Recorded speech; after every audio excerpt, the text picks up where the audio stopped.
जी। आप इस बात को छोड़ दें, पाकिस्तान की आबादी 92 अरब है, 92 करोड़ सर है, उनका 96 अरब है, उनका 96। उनका उनका ये मौकफ है आप कि हमने 92 अरब रुपया जो है वो 92 अरब लोगों को दिया है।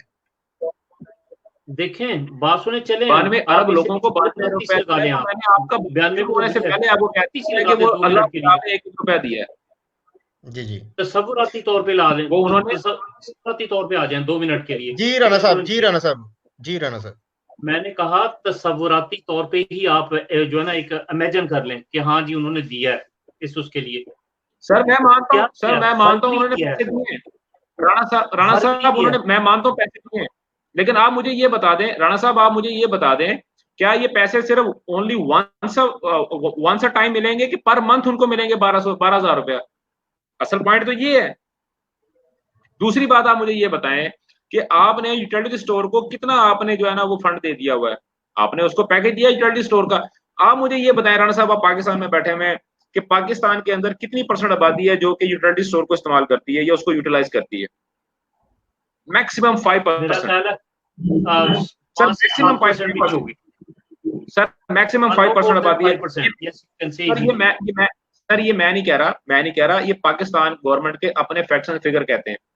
5% आबादी है, 22 करोड़ में से 5% निकालने कितनी, आप बता दें, कैलकुलेटर निकाल लें, जैसे वो असद उमर और इमरान खान साहब फटाफट कैलकुलेटर निकाल लिया करते थे। जी जी मैं मानता हूँ, दुरान मैं साहब। मानता हूँ, देखिए राणा साहब, आप आपके जज्बात, आपके जो जज्बात हैं मैं उनकी कदर करता हूँ, मैं आपके जज्बात की कदर थैंक करता यू। हूँ, लेकिन हम यहाँ पे जो बैठे हुए इस वक्त हमारी जो गुफ्तगू हो रही है, हमारी गुफ्तगू जो है वो हम एक इशू के ऊपर बात कर रहे हैं, हमें चाहिए ये कि हम फैक्ट्स एंड फिगर के ऊपर बात कर लें, वो ज्यादा बेहतर है।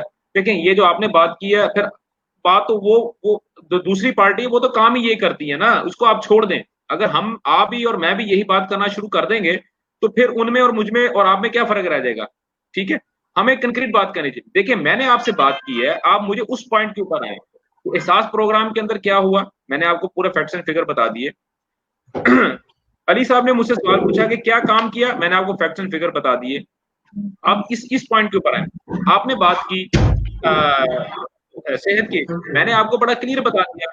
सबसे पहले प्रोग्राम के शुरू में ही मुझसे, जब मैं एंटर हुआ हूँ, आई एम सॉरी मैं थोड़ा लेट इस प्रोग्राम में एंटर हुआ, आप सबकी मैं गुफ्तगू नहीं सुन सका, कोई लेकिन बात नहीं। मुझसे जो क्वेश्चन पूछा गया था उसका जवाब मैंने आपको ये बताया था कि क्योंकि खान साहब से अगर कोई सवाल पूछा जाए तो वो उसको हद तक के इज्जत के तौर पे देखते हैं, और अगर चीफ जस्टिस ने उनसे कोई सवाल पूछ लिया कि भाई आपने क्या किया अब तक, तो वो गुस्सा कर गए।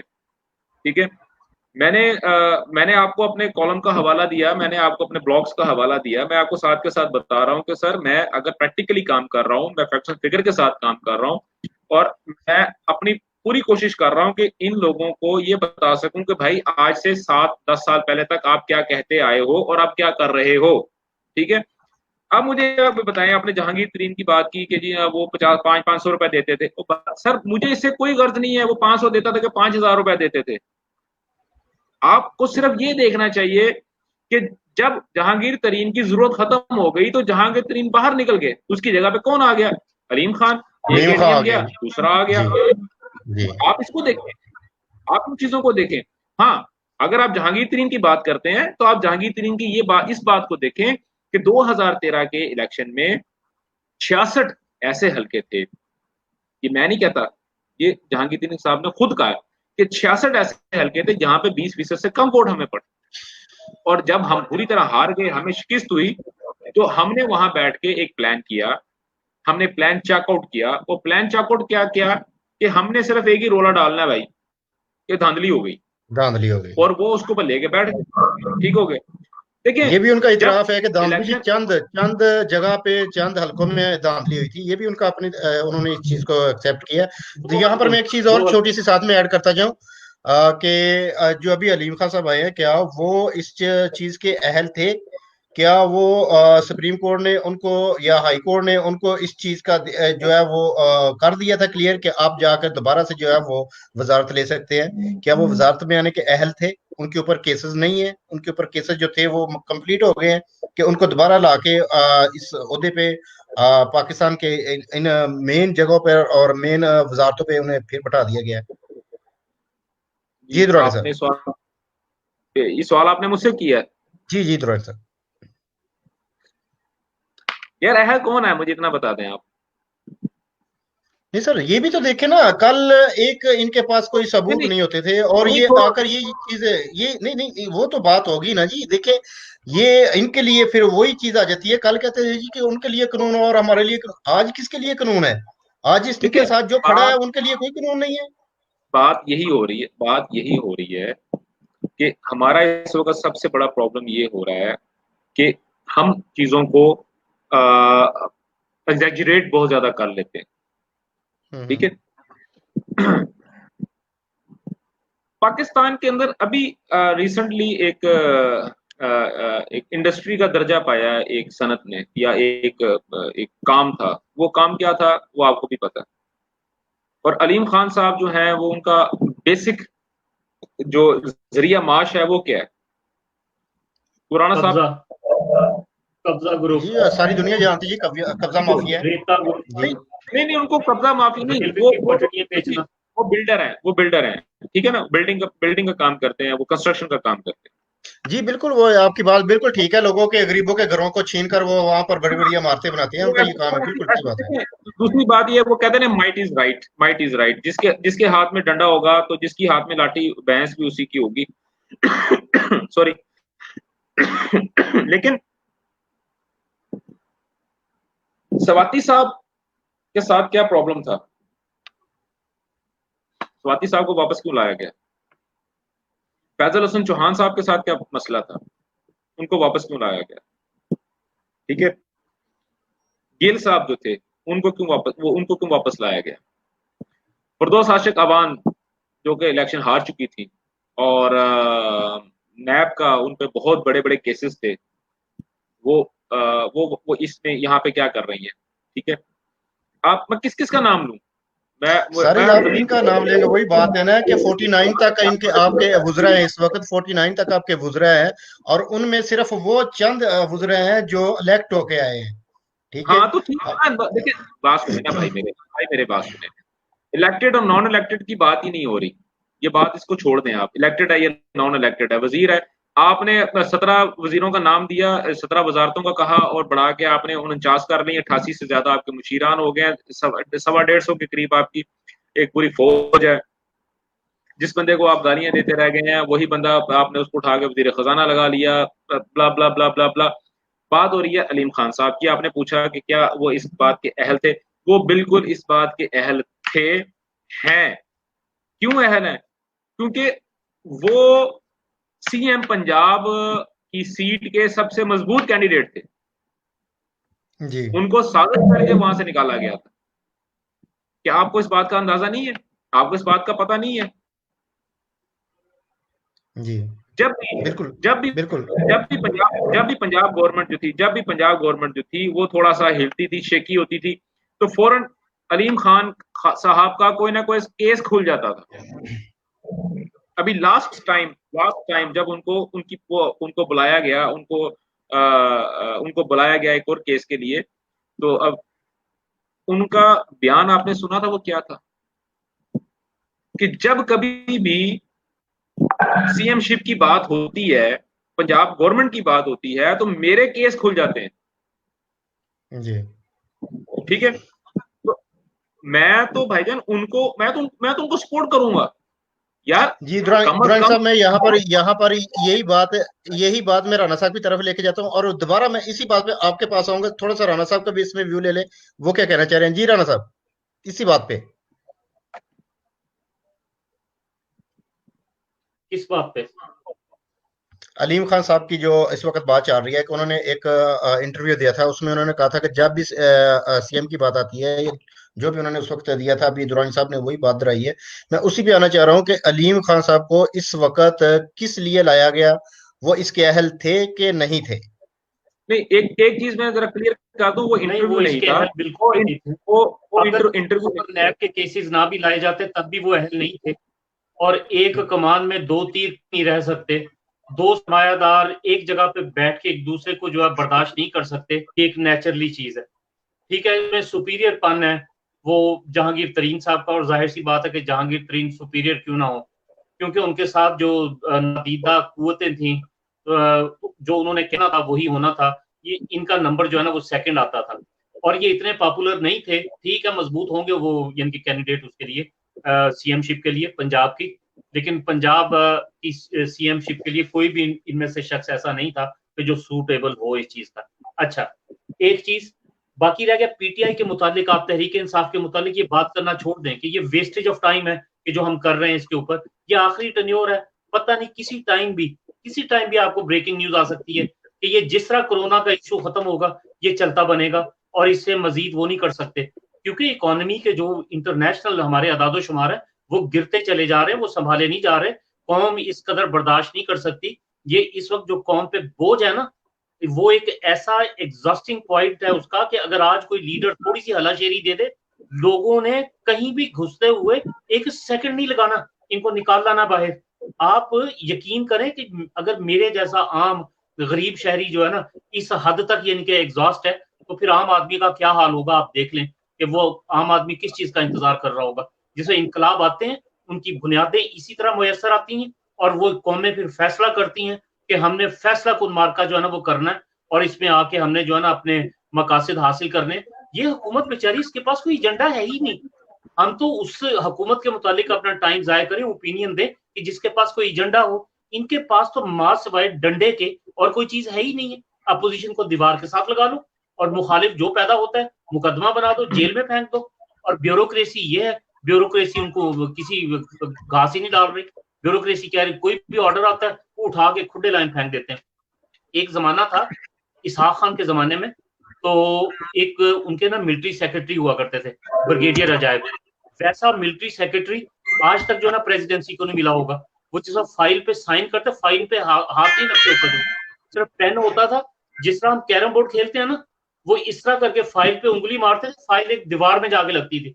एक आदमी स्पेशल था उस फाइल को जो ना मेंटेन करने वाला, और इतना निशाना पक्का था कि जिस जगह फाइल लगती थी वहां पे निशान बन गया था। इतना निशाना पक्का था, उन्हें तजर्बा था कि जिस तरह साइन करनी उन्हें उंगली मारनी इस तरह करके, उठा लो ये फाइल, ऐसे करके भी नहीं देनी, मूवमेंट भी नहीं आती थी।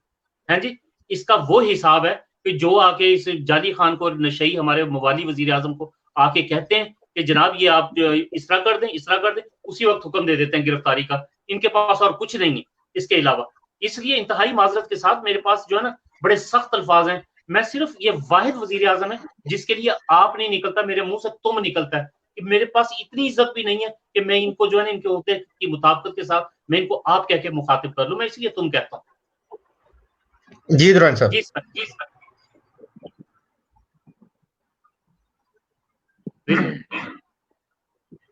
अब देखिए, मैं तो बात कंप्लीट कर बैठा था अपना, इसकी जो आपकी जो थी अलीम खान साहब की बात तो मैंने कंप्लीट कर ली हुई थी कि मेरे हिसाब से वो अहल थे।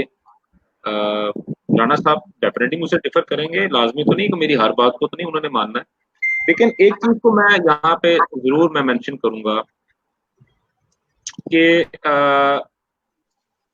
मेरी ख्वाहिश ये है कि इमरान खान साहब को अपने 5 साल पूरे करने चाहिए। उसकी रीजन क्या है? हाँ, हो सकता है आपके पास अपने को वैलिड, आपके पास अपने पॉइंट्स होंगे, आपके अपने दलाइल होंगे, लेकिन मैं ये कहता हूँ कि उनको अपने 5 साल पूरे करने चाहिए। पहली बात ये कि एक प्रोसेस है, पॉलिटिकल प्रोसेस है, एक जमहूरियत का एक अमल है, वो एक तो वो पूरा होगा। दूसरी बात, हमारे वो दोस्त, हमारे वो भाई और हमारे वो जो तबका है, अब शायद समझ आ रही है आपको मेरी बात, वो ये कहते थे कि यार इसको एक मौका दे दो, इसको एक मौका दे दो और ये हर चीज ठीक कर देगा। आपने उसको मौका दे दिया, ठीक हो गया। 2 साल के अंदर आपने चीखें निकलवा। आपने एक बात कही थी पहले अभी बात करते हुए कि क्या खान साहब ने अभी तक अपनी कोई बात पूरी नहीं की। सर, उन्होंने बात बिल्कुल पूरी की है, आपने कभी गौर नहीं किया। उन्होंने कहा था मैं इनको रुलाऊंगा, इनको तकलीफ पहुंचेगी, मैं इनको रुलाऊंगा, और वही हुआ है। अल्हम्दुलिल्लाह 22 करोड़ अवाम रो रही है, 22 करोड़ अवाम तक चीखें मार रही है, ठीक है। तो उन्होंने जो बात कही थी पूरी कर दी। उन्होंने कहा था मैं इनको नहीं छोड़ूंगा, तो बिल्कुल सही कहा। उन्होंने कहा था मैं चोरों को नहीं छोड़ूंगा, मैं लुटेरों को नहीं छोड़ूंगा, और उन्होंने साबित किया कि जितने भी चोर थे, जो डाकू थे, लुटेरे थे, वो उनके हैंड एंड ग्लव है, उनके साथ हैं। देखिए ये मैं नहीं, ये आज आज इस वक्त आप बहुत गुस्से में हैं, मैं भी गुस्से में हूँ, हमारे बहुत सारे भाई बहुत सारे गुस्से में हैं, लेकिन इस गुस्से से कोई हल नहीं निकलना। होना ये चाहिए कि जब जरदारी साहब की हुकूमत थी और हर बंदा उनको गाली दे रहा था, तो मैं हमारा जो हल्का हिबाब है उसमें मैं शायद मैं वाहद आदमी हूँगा जो मैं कहता था कि नहीं, जरदारी साहब को उनका टाइम पूरा मिलना चाहिए। और वो आपको आपके सामने है कि सेंटर से वो हुकूमत निकली और सिंध के अंदर जाके मुकीद हो गई, कराची में उनके हाथ से निकल गया। जी इसी तरह अगर हम ये बात करते हैं, आपने जो बात कही है कि इनको दोबारा खड़े नहीं होंगे, ये नहीं होगा, वो नहीं होगा, ठीक है सर, ऐसा होना चाहिए, बिल्कुल होना चाहिए, लेकिन इनको 5 साल पूरे मिलने चाहिए, इनको टका के काम करना चाहिए। देखिए सर, जी हुकूमत वो बंदा गिरा हमेशा, हुकूमत गिराने के बारे में हमेशा वो शख्स सोचता है जो कि इस मुल्क को नुकसान पहुंचाने के चक्कर में होता है, जो कि इस मुल्क की उस एक खास क्लास को फायदा पहुंचाने के चक्कर में होता है, वो हमेशा हुकूमत को तोड़ने के चक्कर में होता है। हमारी सस्टेनिटी, हम उस वक्त तक अपने स्टेबल नहीं होंगे जब तक कि हमारे पाकिस्तान के अंदर पॉलिटिकल प्रोसेस 5-5 साल का टेन्योर पूरा नहीं करेगा। आपने सिर्फ 2 गवर्नमेंट्स देख ली, एक जरदारी की, एक नवाज शरीफ की, यानी कि पीपल्स पार्टी की और नून लीग। रिजल्ट आपके सामने आ गया। रिटेलिएशन कहां तक आ गई? एक वक्त था कि आप और मेरे जैसे बंदे घर में बैठ के छुप के भी नहीं बोलते होते थे किसी के बारे में, खास तौर पे यूनिफॉर्म के बारे में। आज तो हर गली कूचे में लोग बैठ के गालियां दे रहे हैं। आप बिल्कुल इस चीज को भी देखें, ठीक है, just open up your mind. हम लोग अब वो 1970 1980 के इरा में नहीं है। हम लोगों ने मुशर्रफ की मार खाई हुई है, मैंने भी डंडे खाए हुए, ठीक है सर। जो जुडिशियल एक्टिविज्म जो था वो हमने भी सहा हुआ है। अब मुझे आपका नहीं पता, मुझे अपना पता है। जी मैं तो कलमा और में डंडे खाए हैं मैंने पुलिस से, आप देखें। उसके बावजूद सर मेरे मैंने भी सिविल लाइन जुबान में में बहुत वो, डंडे खाए हैं। जी बोले ठीक सर। है, मेरी जुबान पे आपको वो तलखी नजर नहीं आएगी। जी मैं हमेशा गुड़ से मारने के बात करूंगा। मेरी तहरीर में बहुत काट है, मेरी जुबान में बहुत काट है, लेकिन मैं उसको हमेशा तंज में लिखूंगा। मैं उस बात करूंगा, तंज में करूंगा, मैं स्टायर में करूंगा। उसकी वजह क्या है कि आपने बाय हुक और बाय क्रुक आपने एक प्रोसेस को चलाना है, उसको चलाओ। जी अगले आदमी को, आपका दुश्मन मैं नहीं हूं, मेरा दुश्मन आप नहीं है, मैं पीटीआई का हूं तो मैं आपका दुश्मन नहीं हूं, वक्ती तौर पे आपका दुश्मन हूं। भाई सियासत में कोई दुश्मनी नहीं होती। सियासत में दरवाजे हमेशा अगर ऐसी बात हो है तो परसों साद रफीक साहब चौधरी बरादरान के घर में क्यों गए? अगर सियासत में कोई एक लफ्ज आपने कह दिया वो हरफ आखिर है, तो साद रफीक चौधरी बरादरान से मिलने के लिए क्यों गया? और वो किसका पैगाम लेके, क्या पैगाम लेके गया है? जी राणा साहब सुन रहे हैं आप? जी सुन रहा हूँ। जी आपको मेरी ओके। बात समझ आ गई? जी जी मैं पूरी अगर समझ गया हूँ, बड़ी मैंने गौर से अगर ये सुनी। सारी बातें हो, हाँ जी, हमारा जो आपने बात की है मैं उसको मनोवन कबूल करता हूँ। मैं आपको दोबारा फिर कहता हूँ कि मैं आपके जज्बात की बहुत कदर करता हूँ, लेकिन मैं कुछ चीजों पे डिफर करता हूँ। क्यों डिफर करता हूँ? कि मैं हुकूमत तोड़ने के बिल्कुल हक में नहीं हूँ। मैं इमरान खान साहब को पूरे 5 साल देने के हक में हूँ, ताकि अवाम इनको, आप और मैं ना कुछ करें। देखिए आप और मेरा काम है लोगों को शऊर देना, उनको तालीम देना, उनको हकायक बताना। अली साहब का काम नहीं है, वो टाइम गुजर गया हम लोगों का। मैं अपनी बात करता हूँ। आप तो शायद अभी भी माशाल्लाह जवान हैं और अभी भी उसी तरह आपका खून गर्म है। मैं अपनी बात करता हूँ कि जब वो जवानी थी, लाओ वालीपन था, इस तरह की हरकतें किया करते थे, जलसे जुलूस निकालना, ये करना, वो करना, सब कुछ करना। मैं भी एक जमाने में इमरान खान का टाइगर था, लेकिन 2013 के इलेक्शन से पहले उनका एक इंटरव्यू मैंने सुना थापर का, जी। और उससे पहले कुछ चीजें मैंने स्टडी की, वो दिन और आज का दिन। अस्सलाम वालेकुम सर, इख्तलाफ ठीक हो गया।